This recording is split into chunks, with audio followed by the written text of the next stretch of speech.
Hello and welcome to ILTV's Evening Update. I'm Aaron Porras here with the latest news from Israel. After serving 5 of his 7-year prison term, former Israeli President Moshe Kassav is to be released from prison today. Kassav was convicted on December 30th, 2010 of rape, sexual harassment, committing an indecent act while using force, harassing a witness, and obstruction of justice. The parole board granted Kassav's request for early release earlier this week, saying that the former president finally showed remorse for his actions.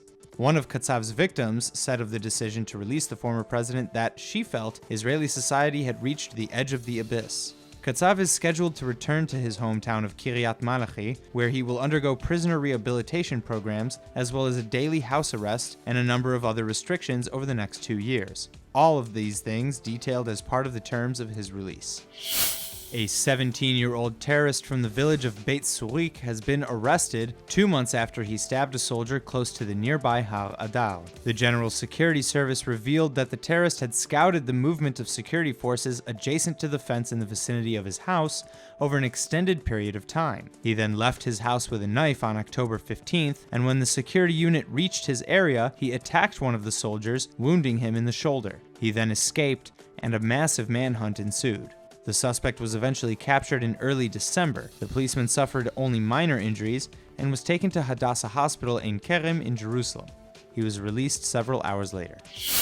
The IDF is sharpening the skills of its technology units even before recruits get drafted. The Army has launched YouTube tutorials to better prepare high school students for their pre-Army interviews and tests. The initiative is part of the IDF's search for talented new recruits to fill its developing tech and cyber units, in light of the increased need for these skills. Around 3,000 students per year apply for the computer sciences or cyber defense units. Of these, 15%, or roughly 450 people, are selected annually for one of the military's elite tech courses, and those numbers are growing. The IDF is emphasizing technology and is trying to recruit those high school students with the best aptitude for its tech units. The IDF's cyber department has grown from a single unit in 2010 to a full division today and is set to become a cyber command in 2017, which would include more manpower and a bigger budget.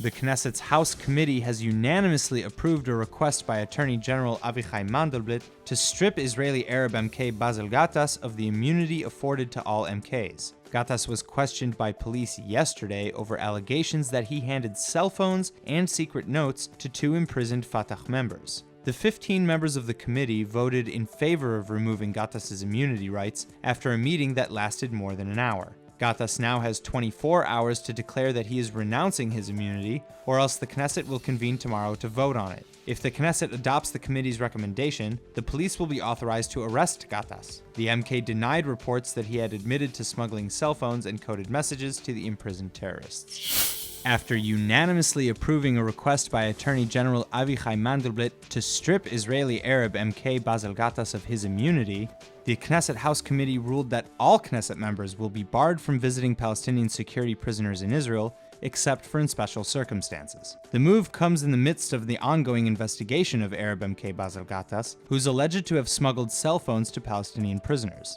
The head of the Shin Bet argued that permitting MKs to visit security prisoners could compromise national security. The resolution also allows Knesset Speaker Yudi Edelstein, together with the chairman of the House and chairman of the State Control Committees, to set exceptions to the rule and designate lawmakers who would be allowed to visit security prisoners. 12 House Committee members voted in favor of the resolution, 1 abstained, while Zionist Union MK Mirav Michaeli voted against the move, saying it was a superficial debate and a hasty vote.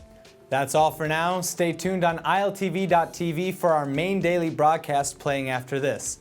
I'm Aaron Porras, and see you later with our morning briefing from Israel at 8 a.m. Eastern Time.